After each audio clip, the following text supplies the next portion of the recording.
there's a lot of places where they can't go see Major League Baseball. They can go see minor league baseball. And if you've ever been, it's a great experience. I would hope that that is not cut back because, to me, that's part of what baseball's all about. I mean, it's 100% getting cut back. It already has. I mean, they've already cut it down so that each team has four teams. Used to have multiple rookie ball. But now they season. want to cut back on the number of players. Right. And I hope that doesn't happen. Look, I will crush Major League Baseball if I think they deserve it. I agree with what they're doing. This is big picture, so let me finish. Because I grew up in a minor league town, Toledo, Ohio, Toledo Mud Hens. I love minor league baseball. But we all know that MLB, they've been crushed recently for how they treat minor league players. That has to change. They're going to have to pay them more. I mean, this is a huge movement, right? That Twitter account that would have players anonymously show the sandwiches they're eating, sleeping on an air mattress, sleeping in their cars, all that. They're going to have to pay the guys more. They're already saying some of these players are getting housing. So they're going to constrict the minor leagues. I'm not saying I love that. But they're going to create college baseball. College baseball is going to be their feeder system, more so like the NBA has and the NFL has with the NCAA. I'm not saying it's perfect, but I understand it. And to me, are you going to have fewer professional teams in some of these small towns? Sure. But there's going to be a college baseball team that's probably not too far away that should be better. That's going to have more kids. I mean, NCAA baseball should really benefit from what Major League Baseball is doing. We all know it always comes down to money. It always comes down to money. Everything does. And I love minor league baseball, and I really feel bad for the folks in the small towns that lost their teams. I think you're going to have more independent leagues, and I think the college baseball product is going to be infinitely better. And going off of what I said, there are many that are profitable, that are great operations, but there are some that are awful, where they can't draw. It's not working, and the facilities aren't good. So I understand you got to look at that too, and take care of whatever you have to take care of. But I just hope there's not a more of a move beyond what's going on now to get rid of minor league baseball, because I also think that's sort of a promotional tool for Major League Baseball.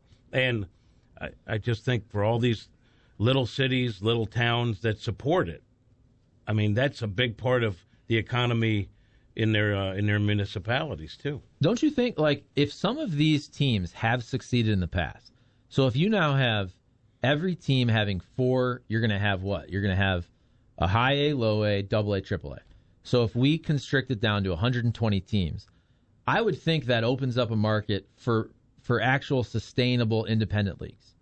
Not in every market, but if there was 200 teams before, whatever it was, there's got to be some of those markets, because there's still going to be some guys who fall out of affiliated baseball. Maybe they want to play 1 or 2 more years before they get a quote-unquote real job. And I think some of those teams as independent leagues will survive. And some of now I've seen it with the independent league teams. Some of them actually have some sort of affiliation with major league organizations. They're not a minor league feeder system, but they have some sort where they can help the major league team look at veterans or guys who have fallen through the cracks or, like you said, aren't part of one system.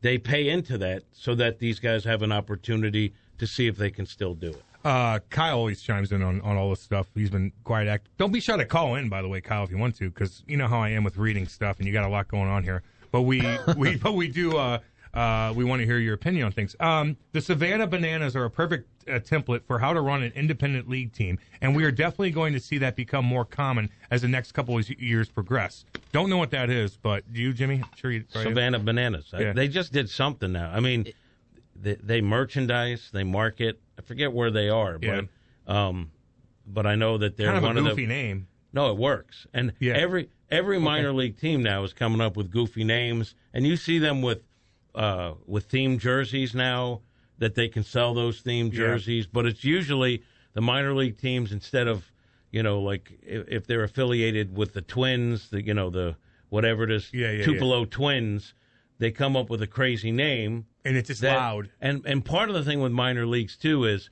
you need to market to the kids in your community, because that's who your market is. So you need a cuddly mascot and that kind of stuff. Nate knows more about what's up? What are you going to say? They're very minor leaguey. the Savannah Bananas. I mean, it's loud. It's come for the show and catch a little baseball while you're here, which, is fine. That's how it was in That's how you Nottingham, have to too. do it. Yeah. That's what we did, yeah. In minor league baseball, part of the attraction is you get to see prospects, okay? That's part of the attraction. You're part of a major league chain, so you get to see some of their top prospects starting their career, which is cool, and then usually you're a fan of that player as they make it to the major league levels. That's part of it. The other part, and it might be a bigger part in terms of making sure you're a profitable endeavor, is the event. So that means the little contest between innings, the dizzy bat races, the crazy food they sell is just the biggest part. Race of the Flash.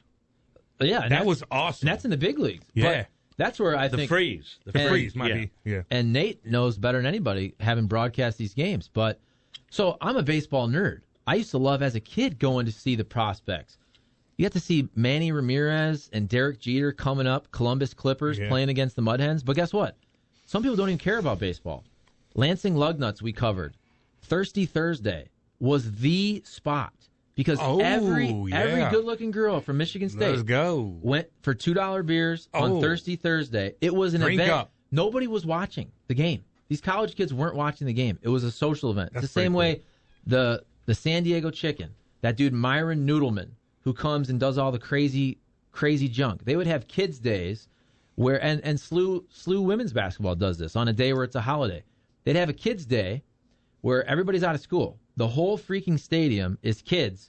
They change everybody's walk-up music to SpongeBob and stuff like that. They change the graphics to they're wearing these crazy jerseys with SpongeBob or Mickey Mouse, whatever the hell it is. Yeah, theme. That's a big thing. That's how we made money in Nottingham. I never played. I played in minors under Devils, and so we had money down there. Like everything was first class, whatever. But then you got to Nottingham, and you had to do all this kind of corny thing. It's like I had to dress up like Hulk Hogan and get out there and rip my jersey off and flex. They took that and they sold it, and we had a different jersey every other week, and you sell it, and these people would buy it, and that's how you bring your money in. I had to do all kinds of stuff, man, and I liked it at that point.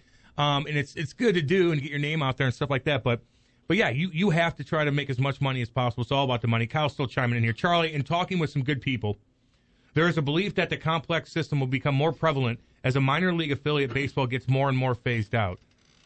MLB chimes in and goes, grow the game, expand the game. Meanwhile, MLB deletes dozens of minor league teams and cuts 20 rounds from the draft. What if college baseball becomes a big thing? I just don't think that's going to happen. I mean, I'm sorry. I think that the overall dwindling number of people willing to spend their time at something that's not an elite experience, like going to a big league ballpark, is just, I think it's dwindling overall. You mean the popularity of minor league baseball? I just think the popularity of the sport in general.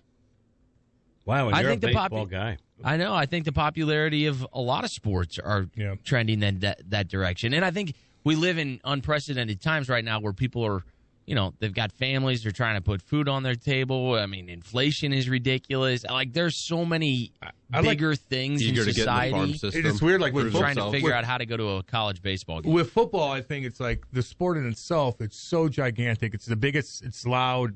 L.A. Right? It's the Super Bowl is awesome. But I think in high school, I think people are trending away from football because of the injuries and stuff like that. So it's popular at the highest level, but I think maybe down, and I don't know this for a fact, but you do hear rumblings that a lot of kids aren't playing football anymore. There's other things to play. You don't want to get rocked every 2 seconds. Guys are getting concussions at a young age. And I remember seeing guys puking on the sidelines, just because they got rocked. They got their bell rung. And I don't know. Maybe I'm completely wrong on that. I don't know. No, you're right. That's not rumblings. I mean, high school coaches flat out told us that. Really? Area high school coaches would say, because you'd go and you'd look, and you could tell their numbers are 2/3 or a half of what they were 5-7 years ago. I know, man. And there's other things to play, too. Kyle chimes back in and goes, it's a legitimate pocket change in the grand scheme of the sport to start eliminating more minor league baseball playing jobs, especially coming off the complete loss of 2020 season. Teams needed every arm they could during the 21 season. If this happens, it'll be the first step in further contraction in 2031 when the player agreement between minor league baseball and Major League Baseball expires. I do think that there's, Major League Baseball likes to get their hooks into players when they're young. I've said this before. there's an organizational theory as to how players should be developed, so they like to put their stamp on players. So I don't think it'll ever go away. But I hope we don't see more contraction, because I like minor league baseball and I think it's important. All I'm saying is, look, if you ever go to the SEC baseball is awesome. We talked yesterday about the beer shower at the Waste Management Open. Watch Ole Miss. Yep. They do a beer shower, or is it Mississippi State? I think it's Ole Miss, for every home run. Mississippi State baseball, I don't like that. They create these towers to sit in. Like, it's really fun. Yeah. I mean, SLU has a great baseball program. have to make it fun, though. I know. I'm just saying, to me, I get it if people are complaining about minor league baseball going away. I get that. There will be some towns where you can't have that same level of baseball. But there's good baseball in a lot of spots. Okay, the Missouri Valley Conference is a very good baseball conference. I know Wichita State's not in anymore, but Dallas Baptist, I mean, there's a lot of good baseball around. You don't have to go, okay, if you live out in Idaho, there may be a spot, or Montana, where you have to drive really, really far. I get that, and I feel bad for those folks if their minor league town lost their team. But in a lot of places, you don't have to drive very far to see some very good baseball, even if it's college baseball. I think Nate's point was that baseball as a whole, the sport, is losing popularity. Is that what you were saying? I think so. I mean, we've read it before. The kids, play video games, so they want 1,000 run scores. That's huge. I mean, Cam, you're saying that these kids aren't playing football. Well, I mean, you don't have to take the toll on your body. You can sit down, pick up a joystick, and play video games, and you can make a lot of money these days playing video games. Or you could have satisfaction. I'm not a fan of that. Playing video games. You could have the same satisfaction playing against a kid in Australia in Modern Warfare than you would if you ran the ball in football. Some kids. You think so, though? Not me, but maybe some kids. You're damn right they do. That's really bad if that's true. It is so true. One of the things, though, that I think is a positive, at least for baseball, and I care about baseball, obviously, is that Tyler plays a lot of the show, and a lot of his friends do. That's a really popular video game. And I think one of the cool things is I could say, Tyler, I'm just curious, what team did Denny McLain pitch for? And he'll be like, the Tigers. How do you know that? Because there's a card. Mode. I don't know if they're, but most of these former players that had big seasons like McLain, did, or some other former great player, they have cards in the show, and you can put them on your team. And so Tyler knows something about, guys that I don't think he would even remember or know the name, and he knows about them because they're on one of his teams in the show. Jimmy, I think that's right. cool. And you could be in GM mode and learn the transactions and stuff like that. You could get a lot out. Hell, Matt Rocchio, who's not a big hockey fan, will know the minor league system club for the Blues or whatever more than anybody, because he's playing all pro mode or whatever, it's season mode on NHL 21, and he just knows everybody. He knows the transaction, what you have to do, this, that, the waiver wire. And so you learn. It's like an encyclopedia, but you're in control of it. It's like read a book on baseball, but you're in control. It's pretty cool. Kat and I have talked about this, and he just mentioned it with Tyler. But back in the day, before video games, it was baseball cards. Like, I'm telling you. Damn right. I knew about stats and numbers. I knew more about math, about dividing. What is that to make an average of 333 or whatever it is, or 400? Like, on Sundays when the stats would be in the Toledo Blade and they would have everybody's batting average, I loved getting that paper, unfolding it, and looking at everybody's stats and their home runs, their RBIs. Hockey too, and if you're man. into Major League Baseball and minor league baseball, you would see the map of the country. You'd have the map. Oh, that's where Boston is, because that's the Red Sox. I had no idea where California was, except for that's where the A's are, right? And that's where the Dodgers are. It's out west, Charlie. And then you would see where the minor league teams are. You have no idea where Oklahoma is. Oh, there's a minor league AAA affiliate there. Oh, Toledo, Columbus. Like, that's how you learn about stuff. And it is. You bring it up, and it seems like a silly point, but I agree with you. You're like, it did teach me a little bit about math. You figure out how to, when you're 10 years old and you can figure out an earned run average, that's a pretty complex math equation. Batting averages, on base percentage. Yeah, there is a lot of that. Tyler always turned me off. Tyler told me that he's learned a lot about coding and things like that playing video games. And he tries to say, because we say we got to cut back. You're playing too many video games. Well, Dad, it's part of my educational process. Here's why. And there is some merit to what he says. No, Jimmy, there really are. Now, there's different ways to play. Like, if you're just shooting guys, again, with that 15-year-old, and all, like, you're not learning anything. You're You're not going to the Marines. It just doesn't do anything. But if you're doing like or Fortnite. Fortnite's the goofiest. You're not learning anything from that. Do you play that or have you? No. I play complex games like you're reading a book, but you're in controller. I have to figure. I don't play against anybody. I just have this world that you're in. You have to figure out different things. What game is it? I'll give you an example. Dark Souls. Any of the Dark Souls game where they don't tell you a damn thing. And there's this weird cryptic world, and you just find these little scrolls, and you read about the world, and you look up different things. It's just like it's so I can't even explain it. It's creepy. It's like watching a scary movie that you're in control while reading a book. It's really cool, and you build your player up. I'm telling you, there's a reason why these kids are obsessed with it. Because it's all there. It's magnificent. It really is. I'm going to take a picture of Tyler's setup and show it to you. Show me that mug. Best room in the house, and he's 12. Well, and I'm disgruntled about it. That's what happens. Yeah. Kyle chimes in and goes, Cam singing the world's Taco Tuesday right in the middle of LeBron conversation without having anyone acknowledge it is why I listen every day that I can. Every time I think of him, I think of Taco Tuesday for some odd reason. Gino, as someone who has been in the system, the minor league system needs to be trimmed. Too many guys that will never get a shot. Let them go to college and get an education. And Gino did play. Although I do get pissy with him, he did play in the minors, and he's actually a pretty good dude, and his son's a special forces. And by the way, there is a plus side where they eliminate rounds of the draft. That way, if you're trying to catch on with someone, like you can go to a team that has a need for your position or whatever. There is some, I'm not saying that makes it okay. But look, I'm not saying every minor league guy should get rich because they made Double-A. But they should make a living, and we should look out for them. And I agree. They should have proper facilities. I never understood. Ask Harrison Bader. I never understood how, when I was covering, because I did Blue Rocks games, single A, high A, how a single A major league affiliate has kids living with families in Wilmington. How expensive is it to get them a room or to get even a hotel, an efficiency at a local hotel where they could have some quality of life on their own?